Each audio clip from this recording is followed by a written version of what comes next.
जी आज सबसे पहले एनवायरमेंट डे है, उसके लिए मैं आप सबको बहुत बहुत बधाई देता हूँ। वातावरण स्वच्छ रहेगा, सब लोग खुशी रहेगी। महाराज कबीर जी की जयंती है, उसके लिए भी मैं सभी को आपके द्वारा बहुत बहुत बधाई। आज हम लोग जिस बात के लिए इकट्ठे हुए हैं, श्री नरेंद्र भाई मोदी जी की सरकार का 1 वर्ष पूरा हो गया। उनकी उपलब्धियों को लेकर हम देश भर में ये प्रेस कॉन्फ्रेंस आपके द्वारा हमने काम की है जनता तक पहुंचाने की कोशिश। 1 साल जो हमारा रहा वो विश्वास, विकास और संघर्ष का साल रहा। 1 साल में वो हमने निर्णय किए जो निर्णय शायद 70 साल से ये देश उनका इंतजार कर रहा है। उसमें चाहे धारा 370 है, NPA है, उसको खत्म करना, CAA सिटीजन अमेंडमेंट एक्ट उसको लाकर जो पाकिस्तान, बांग्लादेश, अफगानिस्तान से मिनॉरिटी आई हुई है उनको 5 साल के बीच में जो डोमिसाइल सर्टिफिकेट मिले उसके लिए प्रावधान किए गए हैं। ट्रिपल तलाक जो हमारे मुस्लिम महिलाएं जो बहुत देर से संघर्ष कर रही थी, 3 शब्द कहकर एक रिश्ते को खत्म किया जाता था, आज ट्रिपल तलाक का एक्ट लाकर उन महिलाओं को सम्मान जिंदगी जीने का हक जो है वो दिया गया है। राम जन्मभूमि का मुद्दा जिस ढंग से इस सरकार ने सॉल्व करवाया, अदालती प्रक्रिया को पूरा करके ताकि कोई किंतु परंतु ना हो, ये पहली सरकारें भी करवा सकती थी, लेकिन उनकी इच्छा शक्ति नहीं थी। इतनी देर से लोअर कोर्ट से लेकर सुप्रीम कोर्ट तक ये मामला लटका रहा, लेकिन आज अपने सारे देश की आस्था का केंद्र अयोध्या, जहाँ राम जी का जन्म हुआ है, वहाँ एक भव्य राम मंदिर बनेगा, उसका निर्णय 370 का जो फायदा है मैं एक लाइन में उसको एक्सप्लेन करूंगा। 370 के कारण जो था वो देश में 2 संविधान और 2 कश्मीर, जम्मू कश्मीर का संविधान लग था, वहाँ राष्ट्रीय ध्वज के साथ जम्मू कश्मीर का ध्वज भी लगता था। लेकिन जो एक इंसानियत के साथ बहुत बड़ा अन्याय हो रहा था वो था बेस्ट पाकिस्तानी रिफ्यूजी। पहले आप देखा होगा, आपको ये बाप दादा भी कोई ना कोई पाकिस्तान से आया होगा, कोई भी शब्द कहीं भी बेस्ट पाकिस्तान और रिफ्यूजी कहीं और यूज नहीं होता था, सिर्फ और सिर्फ वो शब्द जम्मू कश्मीर में यूज होता था। 1 लाख परिवार जो 47 में पाकिस्तान जम्मू कश्मीर में आए पाकिस्तान से, उनको right to vote, right to residence नहीं मिला। वो भारत के नागरिक तो थे लेकिन जम्मू कश्मीर के नागरिक नहीं। 370 हटने के बाद आज ये लोग वहाँ के नागरिक बन गए हैं। वो सरपंच से लेकर पंचायत से लेकर अपने पार्लियामेंट तक अपनी वोट डाल सकते हैं, आगे सिर्फ पार्लियामेंट में ही वोट डाल सकते हैं। एक बहुत बड़ा राइट 370 हटने के बाद मिला। तो ये जो इतने निर्णय हुए हैं उसके कारण 1 साल में इतने ऐतिहासिक निर्णय करने वाली ये पहली सरकार है। दूसरा, आत्मनिर्भर भारत, मजदूर से लेकर इंडस्ट्रीज तक जो 20 लाख करोड़ का एक पैकेज दिया है, मैं समझता हूँ कि मजदूर को भी उसका लाभ हुआ, एक इंडस्ट्रीज को भी लाभ हुआ। मजदूर का जो मैंने बताया, एक माँ जो गरीब माँ थी जिनका उज्ज्वला योजना में गैस सिलेंडर आता था, 3 सिलेंडर मिले। किसान को किसान सम्मान निधि मिली, मनरेगा में लोगों को काम मिला। इसी तरह जनधन खाते जितने थे उनमें पैसा गया। ये एक उस तबके का मैं बात बता रहा हूँ जो लोग शायद इन्हीं चीज़ों पर डिपेंडेंट थे।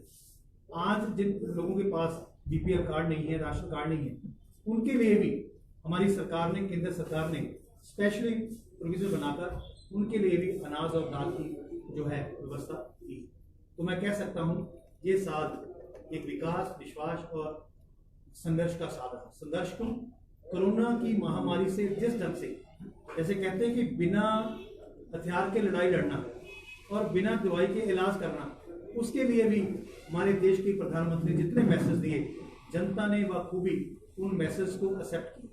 और मैं समझता हूँ कि कोरोना की लड़ाई जिस ढंग से लड़ी गई उसको एक विश्व योद्धा के रूप में देश के प्रधानमंत्री का नाम हुआ। स्वदेशी का भी एक बहुत बड़ा इसमें हमारे विकल्प निकला। वो क्या था, आगे पीपीई किट और N95 मास्क होते इंपोर्ट करते थे। आज देश में ही 2 लाख से ज़्यादा डेली पीपीई किट और N95 मास्क बनने शुरू हो गए हैं। तो देश में इनसे एक रोजगार भी मिला और देश इन चीज़ों के लिए पहली बार तैयार भी। तो मैं समझता हूँ कि हर एंगल पर, चाहे वो गरीब किसान था, चाहे गरीब माँ थी उसके लिए भी, चाहे कोविड में लड़ाई लड़ने उसमें भी भारत के प्रधानमंत्री ने बहुत अच्छे काम किए हैं। और एक साल जो है वो एक बहुत बड़े विश्वास, विकास और संघर्ष का साथ दिया। और हम लोग, मैं समझता हूँ आपके कारण, मीडिया के कारण भी ये जो मैसेज है जनता के बीच में जाएगा, उसके लिए मैं आप सबको धन्यवाद। सर, ये जो कहते हैं कि अपना पीपीई किट का ओवर प्रोडक्शन भी है, कि वो कह रहे हैं कि एक्सपोर्ट भी करना है, आपको क्वेश्चन जवाब दीजिए सर आप फिर से बता देंगे सर। इनके पास ही N95 का परमिट है। हाँ जी,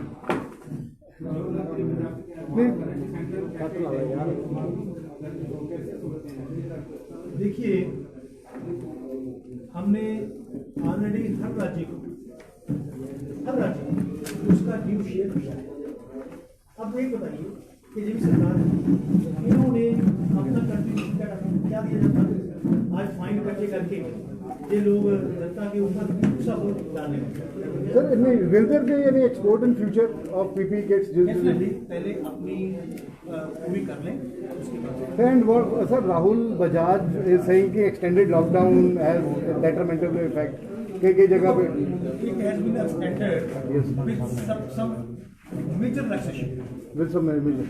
एक आदमी का व्यू सबके ऊपर मैटर नहीं करता, हमें सारे देश की सेहत को देखना। ठीक। सर, एक मिनट और पूछना, मैं एक मिनट लूँगा सर। इंटेलिजेंट क्वेश्चन है आपको। सर, मैं एक और ਜਿਹੜੀ ਇਹਦੀ ਮੇਜਰ ਹੈ, ਜਿਹੜਾ ਹੁਣ ਜੰਮੂ ਕਸ਼ਮੀਰ ਨੂੰ ਲੈ ਕੇ ਜਿਹੜਾ ਇਲੈਕਸ਼ਨ ਹੈ, Jammu Kashmir election, when these are expected? देखो, वहाँ माहौल कोडियल है, कोई प्रॉब्लम नहीं, कुछ डिलिमिटेशन का वहाँ मांग है, उसके बाद we are ready, we are ready, we are party which have a base up to group level. Okay. And when do you think that it can be possible in 2020 or? We hope so.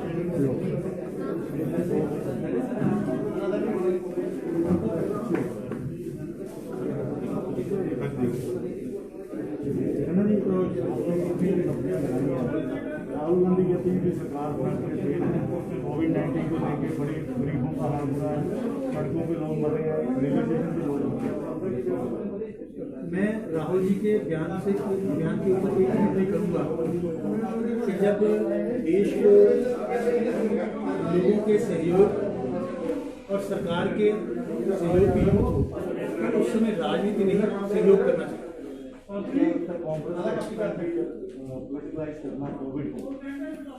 ये इनकी छोटी सोच का हिस्सा है। Supreme court ने बताया कि कोविड के जो पेशेंट है, जो उसका इलाज है, उसको फिक्सअप प्राइवेट हॉस्पिटल में पैसे बहुत दूर नहीं। बिल्कुल ठीक बात है। उसके जो सुप्रीम कोर्ट ने ऑर्डर दिया है, हमारी सरकार उसको कोई इसको क्रिटिसाइज नहीं करते, उसको मानते हैं। और पहले ही हमने बहुत बड़े निर्णय किए हैं। ऑलरेडी प्राइवेट हॉस्पिटल्स को हमारी जहाँ सरकारें हैं वहाँ लोगों को इन्वॉल्व करते हुए कोविड के पेशेंट को देखा जाए, उसकी व्यवस्था भी की है। तो कोविड के पेशेंट्स के लिए dedicated beds, dedicated doctors, dedicated nursing staff, dedicated जो भी उनको चीज़ चाहिए, चाहे वेंटिलेटर है, हर चीज़ को उपलब्ध कराया जाए। डेफिनेटली जो हमने कहा है वो ड्यूरेबल जो है उसके हिसाब से।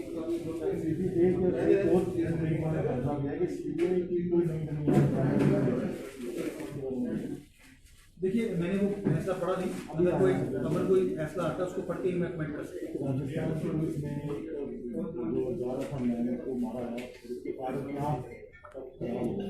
अगर राजस्थान की सरकार की बात हो, वहाँ पर जो भी निर्णय होते हैं वो राजनीतिक बेस्ड होते हैं। हमारे 2 MLA के खिलाफ केस रजिस्टर कर दिए और वो सरकार विंडिक्टिवनेस से चल रही है। वो देखती है कि इवन ये जो ऑफेंस करने वाला है, अगर तो कांग्रेसी है इसको छोड़ दो, और केस बीजेपी डाल दो। विंडिक्टिव मैसेज से कभी नहीं चलता। हम पूरा सहयोग वहाँ पर भी जितने प्रोग्राम हैं हमारी पार्टी ने पूरी जोर शोर से वहाँ पर लोगों की मदद की है और कोविड-19 में जितना भी हमारे प्रोग्राम आए थे हमने इम्प्लीमेंट करने की वहाँ कोशिश की है। और इवन क्वारंटाइन सेंटर जो थे वहाँ की जो हालत मैं आपको बताऊँ, एक पीएन के ऊपर एक क्वारंटाइन सेंटर बेस था, तो हमने वहाँ भोजन दिए हैं, हमने वहाँ पर आवाज़ उठाकर डॉक्टरों की नियुक्ति भी करवाई। राजस्थान सरकार का कोरोना से लड़ने का बिल्कुल जो प्लानिंग थी वो इतनी अच्छी नहीं थी। ना जो इनाफ अनाज देने की बात है वहाँ पर भी कांग्रेसी कर्म किया जहाँ पंजाब में किया, लेकिन हमारे कार्यकर्ताओं ने जिन जिन लोगों को जरूरत थी उनको भोजन भी दिया, उनको जैसे चरण पदक तक की बात है हमने तो गुजरात से खबर आई कि एमएलए ने और रिजाइन कर दिया कांग्रेस का। अब कांग्रेस का डूबता जहाज है, बहुत सारे इसमें उतरे। तो पंजाब की बात करें, कैप्टन हमेशा दौर से लगाते हैं, हमें पैसा नहीं मिला, हमें सेंटर से पैसा नहीं आ रहा। एक चीज उनको पूछ लीजिए, उनके लोगों को, मैं ज़्यादा नहीं कहूँगा।